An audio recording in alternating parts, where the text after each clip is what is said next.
గోదావరి జిల్లాకి దిష్టి తగిలింది. దిష్టి ఎందుకు తగిలిందో చెప్తాను. ఎక్కడికి వెళ్ళినా కానీ గోదావరి జిల్లా అంటే మీకే. ఉభయ గోదావరి జిల్లాలు ఉన్నాయి. అన్నపూర్ణ ఉంది మీకు. ఎక్కడ చూసినా కాలువలు ఉంటాయి. సర్ ఆర్థర్ కాటన్ చేసిన మొత్తం డెల్టా మయంగా చేశారు అని అని అని అని మన గోదావరి జిల్లాలకు దిష్టి పెట్టేశారు.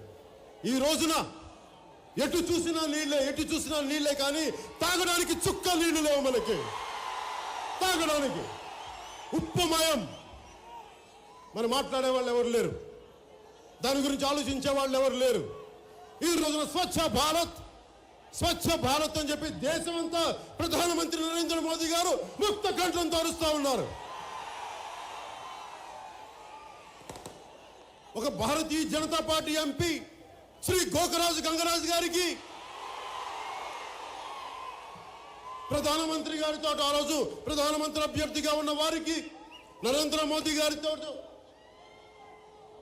ముఖ్యమంత్రి చంద్రబాబు నాయుడు గారితో అప్పుడు ముఖ్యమంత్రి అభ్యర్థిగా ఉన్న వారితోటి నేను భీమవరం వచ్చాను.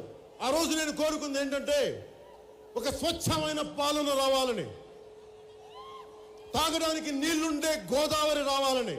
అంతేగాని ఉప్పు నీళ్లు తాగుతూ మురికి కూపంలో ఉంటూ కనీసం ఒక డంపింగ్ యార్డ్ లేని పరిస్థితికి భీమవరం ఉండకూడదని అనుకున్నాను ఆ రోజున.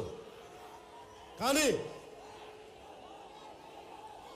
గోకరాజు గారికి కూడా వారి బంధువులు ఎవరు అడిగారు, పవన్ కళ్యాణ్ మా క్యాంపెయినింగ్కి రావాలంటే ఎంత తీసుకుంటాడని చెప్పి. నేను చెప్పాను, పవన్ కళ్యాణ్ అనే వ్యక్తి నా స్నేహితులకి ఎవరు చెప్పారు, గోకరాజు రంగరాజు గారికి పవన్ కళ్యాణ్ క్యాంపెయిన్ చేయాలంటే ఎంత డబ్బులు తీసుకుంటాడని. నా స్నేహితులు వాళ్ళకి ఒకటే చెప్పారు, నువ్వు ప్రేమతో పిలువు, పవన్ కళ్యాణ్ వస్తాడు. డబ్బుతో పిలిచావా? పవన్ కళ్యాణ్ డబ్బులతో కొనలేరు, జనసేనని డబ్బులతో కొనలేరు. ప్రేమతో పిలువు, వస్తాం, నిలబడతాం, అండగా ఉంటాం, సమస్యల మీద పోరాటం చేస్తాం. కానీ ఆ రోజు నేను కోరుకుంది కూడా మనస్ఫూర్తిగా ఒక ఎంపీ నిలబడతారు, అండగా ఉంటారని చేశాను. కానీ స్వచ్ఛ భారత్ పేరు మీద కనీసం స్వచ్ఛ భారత్ పేరు మీద ఒక ఎంపీ ఉండి, భారతీయ జనతా పార్టీ ఎంపీ ఇక్కడి నుంచి మనందరం ఓట్లేస్తే గెలిచిన అభ్యర్థి ఒక డంపింగ్ యార్డుకి స్థలం చూడలేకపోయారు ఈ రోజుకి.